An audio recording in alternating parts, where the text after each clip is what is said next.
Dave Schuman now joining us. Dave, how you doing? I'm doing fantastic. How are you doing? We're doing well today. I guess, selfishly speaking, for what the Packers' needs are, whether it's safety, whether it's inside linebacker, tight end, if I'm the Packers sitting here waiting and I'm looking at Dave Schuman's assessment, give me some guys that I'm going to be paying specific attention to. Well, it depends on the position. So, I mean, if you're talking defensive back, you're talking Darquez from Michigan State. You're talking Calvin Pryor from Louisville. If you're talking tight end, depending on where he falls, and who's around at that time frame will dictate a lot. But if Eric Ebron's around, you have to grab him. But Austin Safari and Jenkins is a guy that you could definitely look at as well from the tight end position. The other guy you can look at from the tight end position is Jason Morrow from Texas Tech. He's kind of a guy that goes well into that mold from a receiver standpoint / blocker. Hey, why have we seen so many guys be so indifferent? You got Blake Bortles, Teddy Bridgewater, Johnny Manziel. Many people have differing opinions. Why are those guys so drastically different as far as the clear-cut number one overall?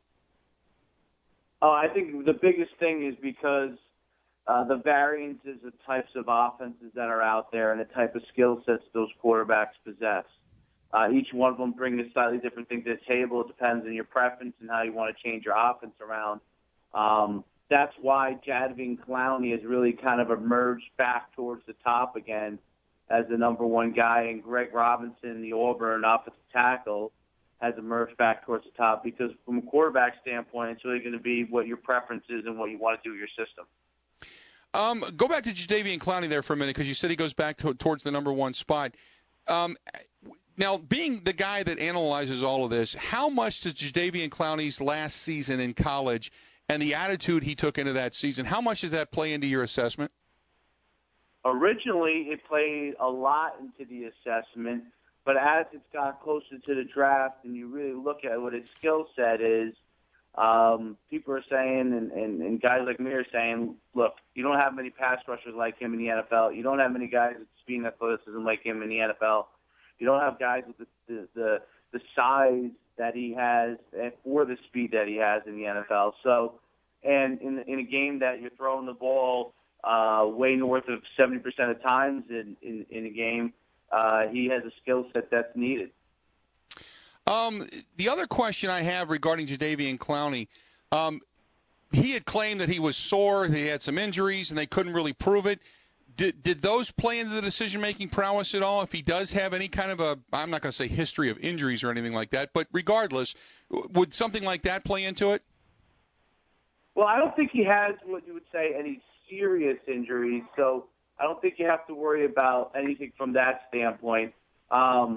He had more of those kind of injuries that you get over the course of a season. So I don't think that's playing into it at all. Again, like he's moving right towards the top again. If he's not going one, he's going number two.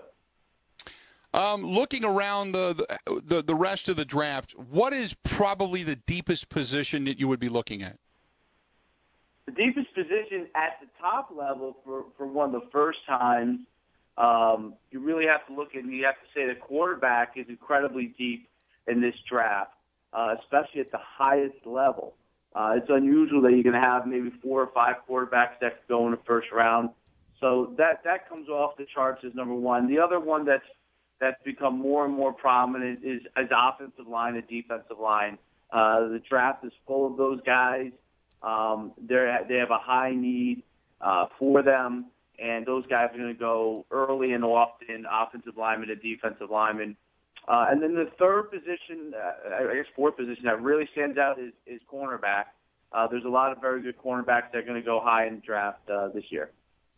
Also, when you look at the corner position, I know the Packers don't necessarily need a corner, but how many guys do you think in this draft that if they decided to convert a corner, is there a convertible guy there? Is a guy that you say, you know what, he's probably big enough he could play safety? Are there a few of those hybrids out there?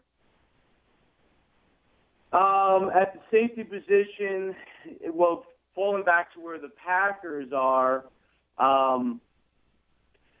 the only guy, I mean, most of the corners nowadays are taller, so you could theoretically say that those guys are safeties that become corners or corners that become safeties. All of them now are in the taller end. I mean, guys like Kyle Fuller is a cornerback that's going to be a guy, but really they're slated one way or the other from that position standpoint. And most of those guys, you very rarely see a safety that comes down and is going to play corner. If you were to have me maybe pick and choose, I'm actually not comfortable saying that there's a guy that can go from safety to corner because the coverage skills required are very different. The best athlete of the defensive backs, in my opinion, is HaHa Clinton-Dix from Alabama. And he's the guy that can do a lot of different things, but I wouldn't even be comfortable, saying having him and going rolling down and playing corner at all times. When you go to analyze these guys at the combine, we always say that, hey, what's on tape is on tape. This is pretty much the player that they are. So what specifically are you looking for when you go to the combine and analyze these guys? Depending on their position, their athleticism, their speed relative to their size, how well they move. Obviously, that's combined with what you have from a game film standpoint and over the course of their college career. And then size projection, because you're filling in certain slots at the defenses and offenses in the NFL. You're trying to fill certain slots. So guys have to be able to fit into their certain slots and certain teams in order to play those roles. So, for example, there are guys that are going to be better fits as slot receivers than they are going to be on the outside and vice versa. And a lot of times you're going to take the guy who's going to be an outside receiver first versus a slot. And a good example of that is guys like Odell Beckham. He can play on the outside, and he might be able to play on the inside. But Brandon Cooks is purely an inside slot receiver, so from Oregon State. So you're talking guys fit specific roles, and you want to be able to use those guys in those areas. And so you're drafting according to that need. Dave, I appreciate it, man. It gives us a little bit more insight into the NFL draft. Thanks for dropping some knowledge on us. I appreciate it, okay? Hey, thanks for having me on. Talk to you soon. There you go, Dave Schuman. You can read his stuff at nucsports.com. That's nucsports.com, kind of the combine guru, college football analyst, and he appears on the Schneider Orange Hotline. Schneider hiring drivers right now. Call them 844-PRIDE or go to schneiderjobs.com. That is schneiderjobs.com.